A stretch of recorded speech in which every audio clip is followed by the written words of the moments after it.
Next is Pauline Findlay, who I first heard at Philip Giambri's and heard her here. And I'm so honored that she's reading with us. She doesn't perform often enough as far as I'm concerned. And she has two books, Mirror Images and Dysfunction, and you can talk to her afterwards. And I urge you, I think, she has a video called Wednesday about a prostitute. She plays a barker, and there are several people in her family who play other roles. It's an unbelievable video. I highly urge you to look for it on YouTube. Pauline Findlay, let's hear a warm welcome for her. I'm so honored that she's performing with us.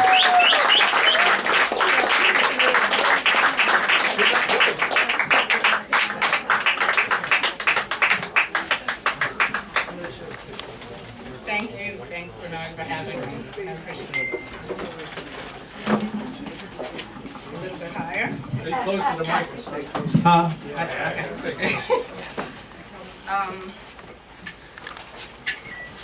There are a couple of topics, things that I write about that I always wonder the flip side of it. I've heard of stories where we hear stories where a child, something happened to an infant, or something happened to a toddler. And I've always wondered what the voice of the child, if she could tell you the story, what it would be. And so I wrote a poem called Eulogy. Epitaphs, granite headstones, and eulogies should not follow toddlers like rumbles before a storm. My mother's frustrated deprivation of stability and security relied upon someone else's proficiency.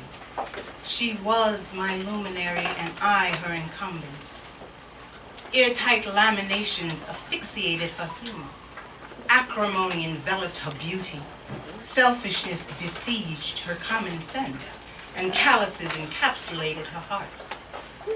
My script was written as a public tale to be told. Unethical practices of lackadaisical advocates' avoidance of protocol labeled me well-loved, being more captivated with office gossip while maligning each other for elevated positions. This is the lopsided scales of justice. Airless neighbors, sleeping dogs, and crying birds disregarded the wailing and moaning. Whips took to the air like tornadoes and landed like thunder on the scourging backs of slaves at the bay and control of hatred. My puerile ebbing heart sat in a hand of thorns. Egregious bloodlines, frenetic animation, elicited lustful pleasures as she pressed her hands between her moist legs. Possessed voices of ventriloquism hypnotized what was left of her consciousness. This discord continued to ring, and broken bells were towers, and pianos playing out of tune. Snapped guitar strings, accordions losing their pull, monotone madness that played the prelude of my induction into this life. Things don't sleep beyond the grave. Forgiveness is for the ignorant, I say, not the knowing. Parishioners take comfort praying for my soul. This village will reap what it sows, as hands try to be washed immaculately clean, discounting their negligence, nonplussed by the truth, ignoring all accountability. My last breath was surrounded by pools of filthy flea-biting beetle skins, half-eaten tuna sandwiches, ketchup-rouged cheeks, disintegrating pampers inoculating my nostrils as cats licked my toes in the dumpster. But I was finally at peace. My dehydration was quenched with cool air as the transmogrification of my body became whole again as I rose toward heaven. Epitaphs, granite headstones, and eulogies. They should not follow toddlers like rumbles before storm.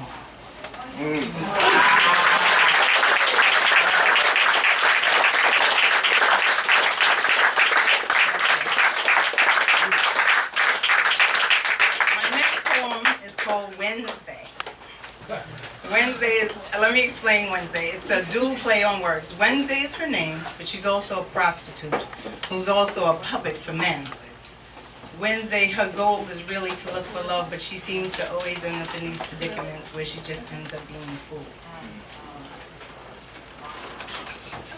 It's written in the voice of a ringmaster who's going to tell you the circus of her life. Welcome to the show. Look inside the magician's hat and let the glass make a crystallize your view. Wednesday is compromised integrity for pixie dust from fairy tales. Imagery colored illustrations captioned with comic book punchlines. A modius operandi of mastery puppeteers and defective fantaccinis. Oh, we will amuse you with mimicry of self-dehumanizing portraits, music box drama for jack-in-the-box customers. Pinocchio's obsequious bitch has been lifted from her dusty shelf to charm those of splintered lives and sold to the highest bidder for nothing. Choreographed manipulation on crooked painted faces in technicolor like crazed alabaster ballerinas repetitiously pivoting on golden spindles and pink boxes. Ring the bell and enter the house of mirrors' reflective deformity. Yank her string for empty promises. Be the opportunist of self-satisfaction. Wednesday's augmentation consists in genuflecting before dwarf globe sticks to a spit-shine maximization, inveigling you to back alleyway delectations.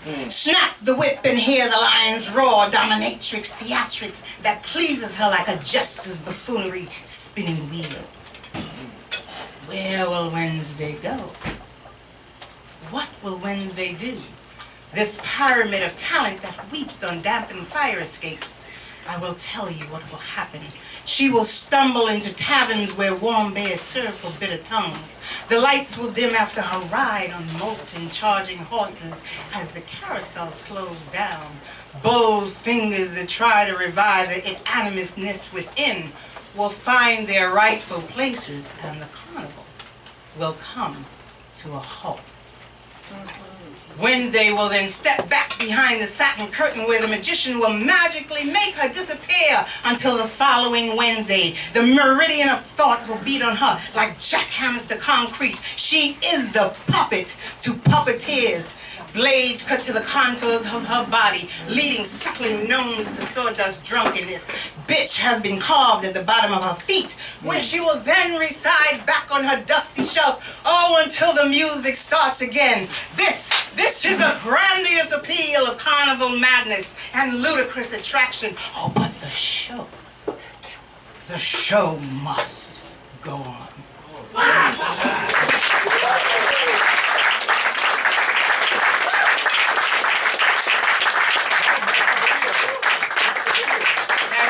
If you go to YouTube and you plug in Wednesday by Pauline Findlay, it's a theatrical. Excellent. Watch it. Everybody should watch it. This poem is called Men of the Holy Order. I've always had a problem with the topic of priests molesting children, and somehow it always seems to be kind of shied over with no real remorse. No, nothing seems to really happen.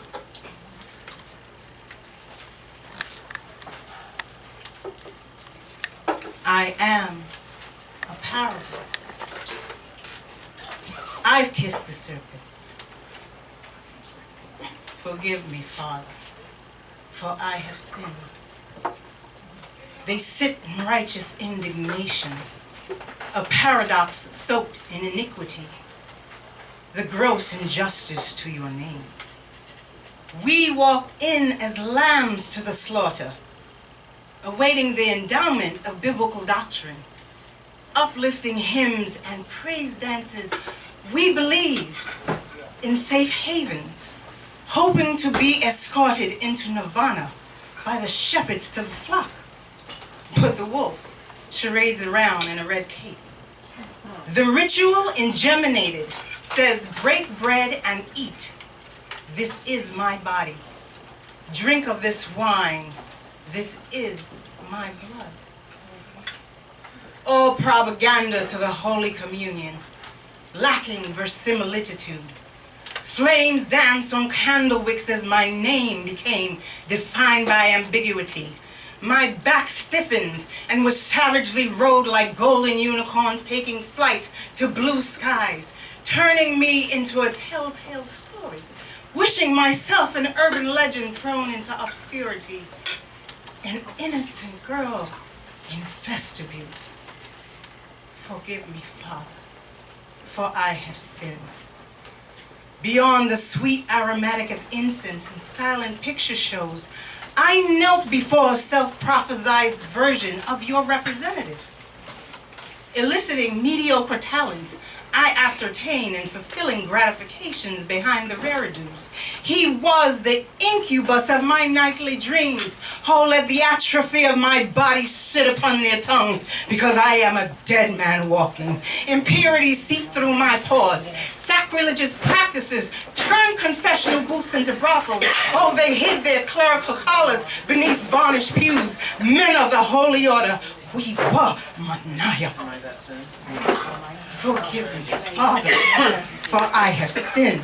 I came in with eyes of a child, and now I am what I detest. Fire-breathing dragons. They just don't live in empty castles exclusively directed in fairy tales. The wizardry of magic is waved and stamped by the approval of the Vatican. I was always told, though, that children should be seen and not heard.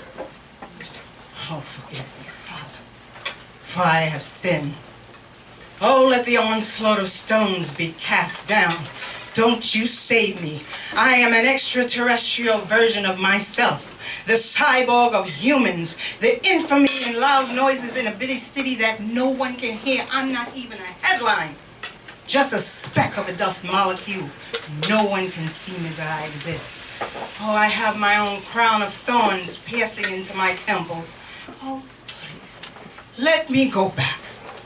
Let me go back to slithering through abandoned tenements, being a strumpet, walking in the docks, soliciting my services beneath bridges.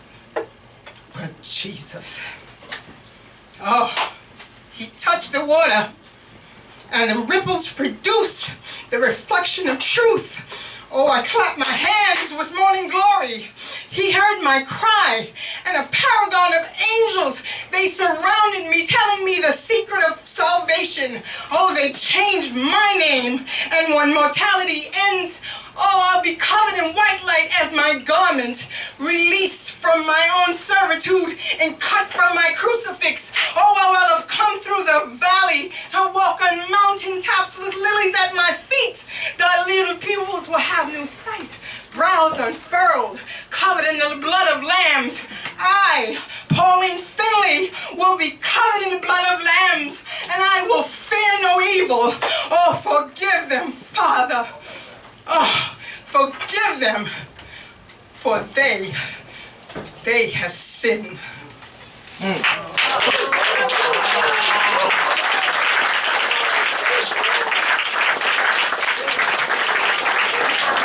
Unbelievable. Unbelievable.